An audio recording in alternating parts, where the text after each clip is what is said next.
Português Suave na Rádio Observador, primeiro programa do ano. Sejam bem-vindos, Marco Neves, José Rafael Lopes.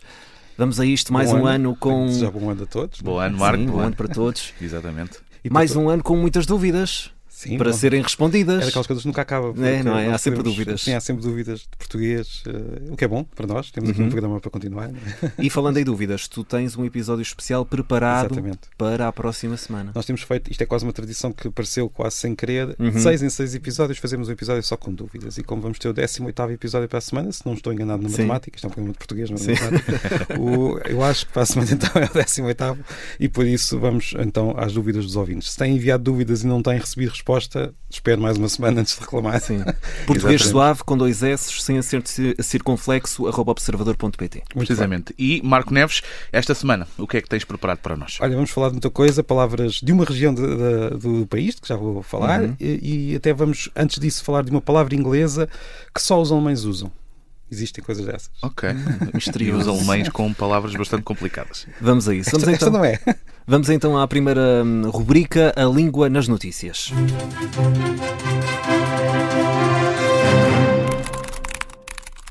E Marco, que palavra é que nos trazes esta semana? Olha, foi primeira palavra do ano. Exato, a primeira palavra do ano, que foi a última palavra do episódio da semana passada. Nós já tínhamos dito isto. Réveillon, que é a palavra que nós usamos às vezes. Não sei se vocês usam. Se por acaso, não uso muito. Uso um bocado, mas acho que mal. Mal? Então. Porque acho que digo sempre mal Réveillon. Pois os franceses não dizem o lhe, dizem só dizem Réveillon. E como tínhamos dito na semana passada, esta palavra nós usamos só para a véspera do Ano Novo, mas os franceses usam para a véspera de Natal também.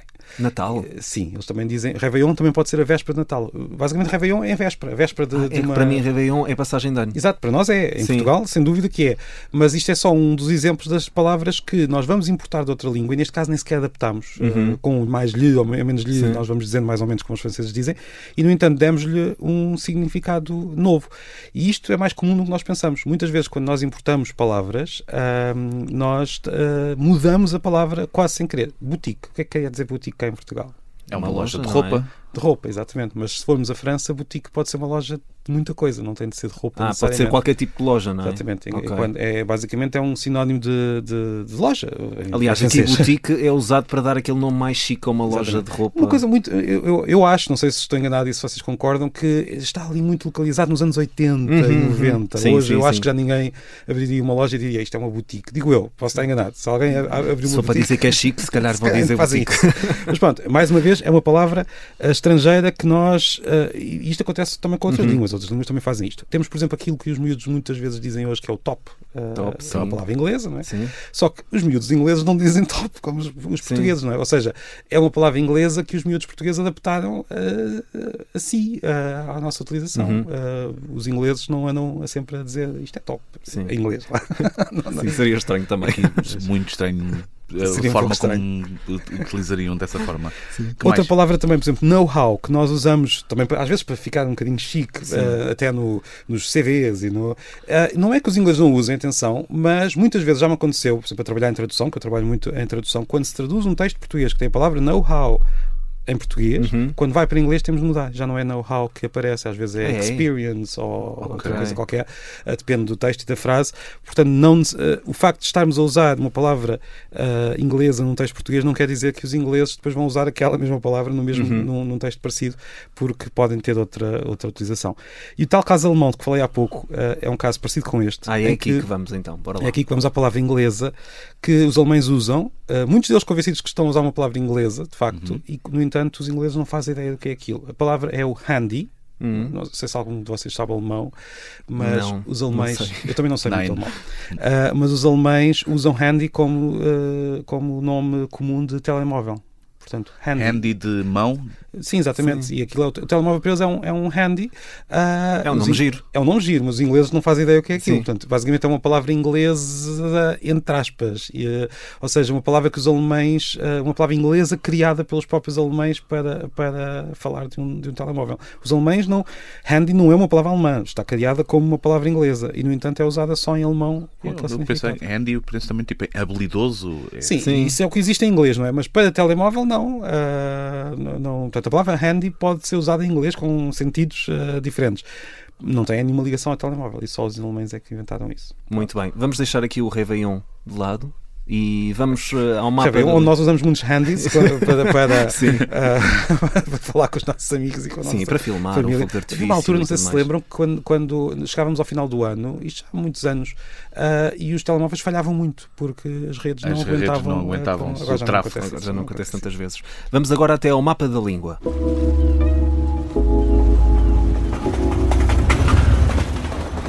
E no mapa da língua, Marco, vais inaugurar aqui uma espécie de trend, podemos dizer? Sim. E usei uma palavra em inglês. Uma palavra inglesa, mas aí os ingleses usam trend também. Nós e hoje não discutimos os estrangeirismos, mas não discutimos os estrangeirismos de forma mais profunda, porque muitas pessoas dizem porque é que nós usamos tantos, mas isso fica para outro dia. Tens aí matéria para um episódio. Temos para muitos episódios. Hoje, este ano, decidi que, já que tínhamos tido muitos episódios em que o mapa da língua foi a outros países, desta vez queremos ficar em Portugal e vamos começar a falar de uma região em particular.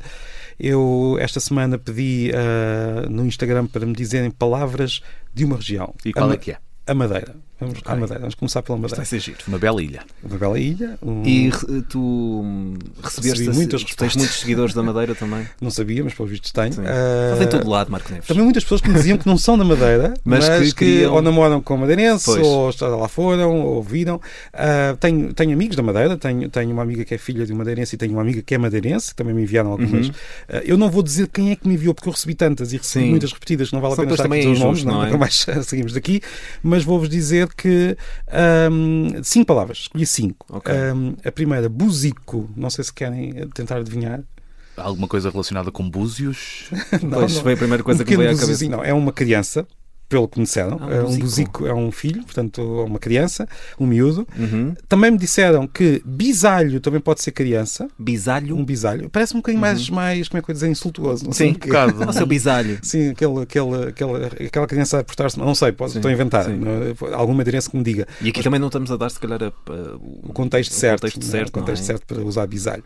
Rueza, estou com uma rueza, supostamente, quer dizer o quê? Aqui já parece. Pronto, aqui já disseste, se calhar é fome. Com o contexto, sim, parece alguma coisa relacionada, sei lá, uma vontade de comer. Exatamente, estou com fome. Portanto, estou cá com uma. Sim, eu pensei, estou cá com uma larica, uma coisa assim do género. Se calhar também se usa na Madeira, porque diz estas palavras. Larica. Adoro a palavra larica. Confesso que nunca tinha ouvido fora. Quer dizer, é a primeira vez que eu ouvi essa palavra. Sim. Depois temos a palavra caçoar, que está associada ao buzico. É uma coisa que os buzicos fazem. Ok, o que é que as crianças fazem? Correm, saltam... Brincar, se calhar. Brincar. Caçoar é brincar. Segundo o que me disseram. E depois uma palavra curiosa. Esta aqui não aparece só na Madeira. Deu origem a uma interjeição usada em todo o país, mas não no Brasil. É uma daquelas expressões que os brasileiros associam muito aos portugueses. A expressão madeirense é paz para rapaz. Ou paz. Que vocês esta aqui já conhecia, sim. E vocês também já conhecem a versão continental. Porque nós todos dizemos pá. E pá tem exatamente a mesma origem. Exato. Quando nós dizemos pá, vem de rapaz também. Ó pá, ó rapaz. Claro que eu já... o opá é pá, ó rapaz, para quieto. Sim. Começou por aí. Depois há certas regiões do país, não só a Madeira, onde ainda encontramos paz, uma versão intermédia, e depois acabou por ficar só pá. Há muitas teorias sobre a origem do pá, mas esta parece-me ser claramente a mais sólida, precisamente porque nós temos regiões onde ainda temos esta versão intermédia entre o rapaz e o pá, que é este paz que os madeirenses ainda usam muito. E, Marco, pronto, trouxeste-nos aqui umas quantas palavras, rapaz, o rueza, mas pronto, isto são palavras que vêm da Madeira. Ou são usadas na Madeira, não quer dizer que venham de onde é que vêm os regionalismos? Sim, olha, há vários, e cada um destes, eu não fui estudar a fundo cada um destes, para não sei a origem de cada um deles, mas posso dizer que muitas vezes são palavras que ou já foram usadas em muitas regiões e perderam-se em algumas e ficaram noutras, ou são pequenas mudanças que se vão espalhando só naquela zona, porque as pessoas falam mais umas com as outras em cada região, apesar de todos os sistemas de comunicação. A verdade é que mesmo os telefonemas, nós fomos ver bem, nós telefonamos principalmente a pessoas que estão próximas, o que é curioso. Fisicamente próximo. Não quer dizer que nós não façamos ligações a pessoas mais longe, mas continua a ser muito mais intenso na proximidade. Portanto, havendo mais comunicação, se uma pessoa inventar uma palavra nova e se ela pegar, vai ser mais fácil que pegue só numa determinada zona. E depois também há isto. Sempre, ou seja, os regionalismos são, como é que eu ia dizer, o estado natural da língua. As línguas sempre foram a língua muito no diversas. seu estado mais puro? Não diria puro, mas diria que é assim. Se nós andássemos 1000 anos para trás, as pessoas o que tinham era palavras muito diversas de aldeia para aldeia, região para região. Depois, com a criação das línguas nacionais, dos padrões, houve uma espécie de seleção em que aquilo que se dizia numa certa região ou numa certa classe social começou a ser visto como geral. Mas isso, no fundo, é a exceção. Estas palavras que todos nós usamos no país todo, no fundo, são uma seleção particular deste mar de palavras diferentes de terra para terra. Sempre foi assim. E não é... Como nós também já discutimos aqui já há alguns episódios, não se pode dizer que no caso da Madeira particular, estamos a falar de uma ilha. Temos o oceano no meio, não é? Mas quando falamos de territórios como o continente, não se pode dizer que uma palavra acaba aqui e começa lá. Muitas vezes são palavras que se usam muito numa zona e depois vão começando a usar-se cada vez menos até chegarmos a uma zona onde já não se usa. Mas tudo muito mais misturado e muito mais complicado, para dizer a verdade. Muito bem, descomplicamos aqui expressões da Madeira e se calhar numa próxima vez que formos à Madeira... Querem dar sugestão para a semana? Bem, se foste à Madeira, acho que o passo natural seria os Açores. Pode ser, mas também tenho muita curiosidade para ir assim à zona mais sul do país. Porque também há muitas palavras ali. Então está bem. Nós vamos deixar os açorianos para outra... Acho que o Algarve é uma para a boa semana, opção também. Eu vou andar por aí a querer sugestões de palavras algarvias. Bora lá. Fica combinado. Vamos passar agora então para a última rubrica. Vamos aos mitos da língua.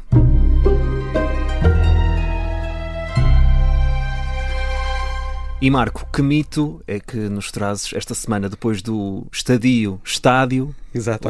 Estádio, já agora, há que dizer que há uma espécie de regionalismo que está ali a formar-se, porque como o Luís Aguiar Conraria depois me disse... É o mesmo que sapatilhas e ténis? Parece que sim, porque pelos vistos acima de Coimbra, quer dizer, não é bem porque os sapatilhas também se ouve muito abaixo de Coimbra, mas pelos vistos acima de Coimbra os médicos dizem estádio, sem grande dúvida, e abaixo de Coimbra é que muitos dizem estadio. Portanto, está aqui a informação, jargão / regionalismo novo entre os médicos. Mas aqui neste caso um mito que nós a semana passada falámos de Bué, já tínhamos falado anteriormente da origem de Bué, que é o quimbundo, e houve quem me dissesse, mas o quimbundo não é um dialeto. Isso é um mito das línguas, digamos assim, porque há uma certa tendência para achar que as línguas que não têm tradição escrita não são línguas, mas na verdade o quimbundo tem tradição escrita já têm gramáticas criadas, escritas, mas mesmo que não tivesse, não é essa a questão. É uma língua. Os linguistas não consideram que há pessoas que falam dialetos e outras pessoas que falam línguas. Todos nós falamos uma língua e dentro dessa língua falamos um dialeto em particular. Algumas pessoas não chamariam um dialeto porque parece que é o padrão da língua, mas na verdade é sempre um dialeto, é sempre uma forma particular. Mas todas as pessoas falam uma língua. O quimbundo é uma língua e se formos olhar para a gramática, é uma língua bastante complexa, com classes de nomes muito para lá do que nós temos. Nós temos feminino e masculino, mas tem... Eu não sei exatamente o número certo no quimbundo, mas aquele grupo de línguas costuma ter à volta de 10 classes de nomes. Tem uma gramática complexa, tem um vocabulário também bastante rico, que até nos deu algumas das palavras.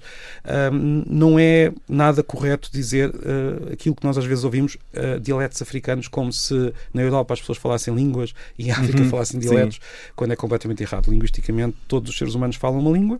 Depois, dentro dessas línguas, é que podemos dividir em vários dialetos. Essa visão do quimbundo como um dialeto é muito do século XIX e do século XVIII. Estamos sempre aqui prontos para instruir, neste caso tu.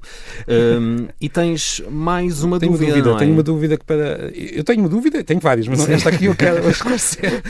Vamos esclarecer esta hoje. Eu recebi de Mané Queiroz a pergunta: qual é a ligação entre patuá como nome da língua que algumas pessoas falam em Macau, o patuá de Macau, não sei se alguma vez ouviram falar disso. Não. Essa para mim é desconhecida. Em Macau fala-se muito cantonês, fala-se um bocadinho de português. Mas já falámos disso disso aqui, quando no Português Suave. E há umas dezenas de pessoas que ainda falam patuá de Macau, que no fundo é uma língua crioula de Macau. Mas também, vocês já ouviram a expressão, tens um grande patuá. Sim. Já ouviram? Não. Sim. Estás com grande basófia ou com grande. Sim, com grande patuá confiança. é dizer que a pessoa está com muita conversa. Sim, muita conversa, está isso. com muita conversa. E ela pergunta-nos qual é a ligação, por que razão é que há o patuá de Macau e há este patuá que se ouve em muitas zonas do país. Olha, patuá é uma língua, é uma palavra que vem do francês e que queria dizer uma forma descuidada de falar. Era uma palavra depreciativa que eles usavam precisamente para as línguas que não eram francês, como o occitano, como o basco, como o bretão. São línguas, mais uma vez, línguas muito antigas, mas que os franceses usavam patuá para menosprezar aquela língua. Esta forma de menosprezar acabou por ser importada por outras línguas, e tal como vimos há pouco, as importações que se fazem muitas vezes mudam o significado das palavras, acabou por ser importada pelo português para falar de línguas crioulas, línguas que não eram necessariamente descuidadas, mas não eram uma língua oficial. Portanto, daí criou-se o patuá de Macau. De onde é que vem que ele tens um grande patuá? Eu não tenho a certeza, mas a minha teoria é que nós também começámos a usar patuá para as formas profissionais de falar, mais uma vez, a forma como os médicos falam, como os professores falam, como os advogados falam. A certa altura começou-se a dizer que aquilo também era uma espécie de patuá, de língua diferente, e aí já é fácil de compreender que vem um advogado ou vem um professor com um grande patuá a tentar convencer-nos de alguma coisa que não é exatamente aquilo que nós acreditamos. Mais uma vez, aqui é uma teoria minha, eu não tenho forma de comprovar isto, mas parece-me que é a única ligação que consigo encontrar entre o patuá francês, macaense, e depois estás com um grande patuá. Estamos sempre a aprender, José Rafael Lopes. Muito imenso. Estamos sempre a aprender. Hoje, particularmente, Marco Neves tem-te a dizer, trouxeste aqui muitas expressões que eu não conhecia. Não vão dizer que estou com um grande patuá. Nós não. Mas agora se alguém disser, os comentários. Mas quem ouvir este episódio já sabe ao menos como dizer-te exatamente, e o porquê. Como insultar. Dei a forma de poder insultar de forma curiosa. Assim. Ficamos por aqui esta semana. Lembrar que na próxima semana, no próximo episódio, vamos trazer então um episódio especial de dúvidas. Exatamente. Por isso, fazemos aqui o apelo aos nossos ouvintes. Quem depois gosta. No outro vamos falar do Algarve. Já vamos esquecer que para a semana não podemos falar do Algarve. Eu tenho família do Algarve, portanto vou tentar aqui ajudar-te nisto. Vou tentar dar aqui uma pequena ajudinha. Só relembrar aos nossos ouvintes. o e-mail, que eu não consigo dizê-lo, tu dizes com muita classe, eu não consigo. portuguesuave@observador.pt, português e suave com os dois S de cada palavra e sem o acento circunflexo, e também podem mandar pelo Instagram para o Marco Neves, que de certeza que vai deixar lá uma caixinha de perguntas para todos deixarem as dúvidas que tenham sobre português, regionalismos, o que for. O Marco Neves está cá para nos ajudar nisso. Marco, José, bom ano. Bom 2025. Não sei até quando se deseja bom ano. Até meio de janeiro. Uma boa dúvida para a semana. Uma boa dúvida para a semana no programa de dúvidas. Exatamente. Um abraço a todos e boa semana.